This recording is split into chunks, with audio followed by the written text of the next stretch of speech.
സഹനത്തിന്റെ സന്ദേശവും സൌഹൃദത്തിന്റെ തക്ബീർ ധ്വനികളുമായി ശനിയാഴ്ച മുസ്ലിം വിശ്വാസികൾ ബലിപെരുന്നാൾ ആഘോഷിക്കും. ഇബ്രാഹിം നബിയുടെ അടിയുറച്ച വിശ്വാസത്തിന്റെ പ്രതീകമായാണ് ബലിപെരുന്നാൾ ആഘോഷിക്കുന്നത്. ത്യാഗത്തിന്റെയും സഹനത്തിന്റെയും മഹത്തായ സന്ദേശം പകരുന്ന ബലിപെരുന്നാൾ ആത്മത്യാഗത്തിന്റെ അനുസ്മരണം കൂടിയാണ്. പ്രവാചകനായ ഇബ്രാഹിം നബി തന്റെ ആദ്യ പുത്രനായ ഇസ്മായിലിനെ ദൈവപ്രീതിക്കായി ബലിയറുക്കാൻ ശ്രമിച്ചതിന്റെ ഓർമ്മ പുതുക്കലാണ് ബലിപെരുന്നാൾ. വർഷങ്ങളുടെ കാത്തിരിപ്പിന് ശേഷമുണ്ടായ മകൻ ഇസ്മായിലിനെ ദൈവകൽപ്പന പ്രകാരം ബലി കൊടുക്കാൻ ഇബ്രാഹിം നബി തീരുമാനിച്ച ത്യാഗസന്നദ്ധത കണ്ട് മകന് പകരം ആടിനെ ബലി നൽകാൻ ദൈവസന്ദേശമുണ്ടാവുകയായിരുന്നു.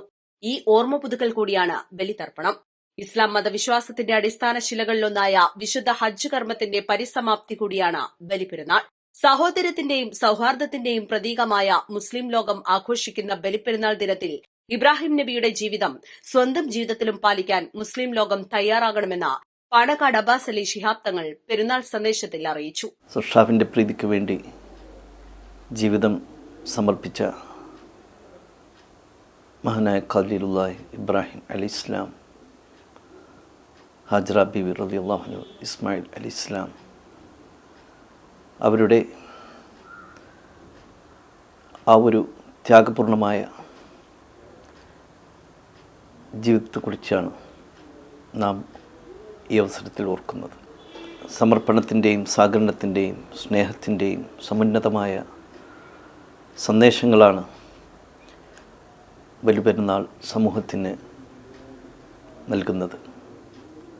പരിശുദ്ധമായ ഹജ്ജിൻ്റെ അതിമനോഹരമായ സവിശേഷതയും ബലിപെരുന്നാളിൻ്റെ പ്രത്യേകതയാണ്. ഇന്നത്തെ കലുഷിതമായ അന്തരീക്ഷത്തിൽ വലിയ പ്രയാസങ്ങളും പരീക്ഷണങ്ങളും നേരിടുന്ന ഒരു കാലഘട്ടത്തിലാണ് നാം ജീവിക്കുന്നത്. വിശ്വാസി സമൂഹത്തിന് ബലിപെരുന്നാൾ വലിയൊരു കരുത്താണ്. ഗസയിൽ പിടഞ്ഞു വീഴുന്ന പിഞ്ചുമക്കൾ, നിരപരാധികളായ സഹോദരി സഹോദരങ്ങൾ, അതുപോലെ തന്നെ ലോകത്തിൻ്റെ വിവിധ ഭാഗങ്ങളിൽ പ്രതിസന്ധി നേരിടുന്നവർ, രോഗികളും, അവർക്കെല്ലാം വേണ്ടി പ്രാർത്ഥിക്കേണ്ട ഒരു അവസരം കൂടിയാണിത്.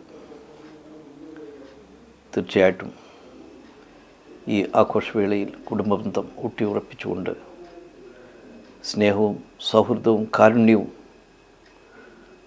സമാശ്വാസം നൽകുവാൻ നമുക്ക് സാധിക്കേണ്ടതുണ്ട്. അല്ലാഹു നമുക്ക് ലോകത്തിനും സമാധാനവും ശാന്തിയും അതുപോലെ തന്നെ വളരെ സുരക്ഷിതമായ ജീവിതാന്തരീക്ഷവും നൽകി അനുഗ്രഹിക്കുമാറാകട്ടെ. എല്ലാവർക്കും എൻ്റെ ഈദുൽ അദ്ഹ ആശംസകൾ. ത്യാഗം, സഹനം, സാഹോദര്യം എന്നീ മൂല്യങ്ങളുടെ സ്മരണയിലാണ് ഇസ്ലാം മത വിശ്വാസികൾ ബലിപെരുന്നാൾ ആഘോഷിക്കുന്നത്. പതിവ് പോലെ പള്ളികൾക്ക് പുറമെ പ്രത്യേകമായി തയ്യാറാക്കിയ ഈദ്ഗാഹുകളിൽ പെരുന്നാൾ നമസ്കാരം നടക്കും. ഇതിനുശേഷമായിരിക്കും ബലിയറുക്കൽ നടക്കുക. East live, Malappuram.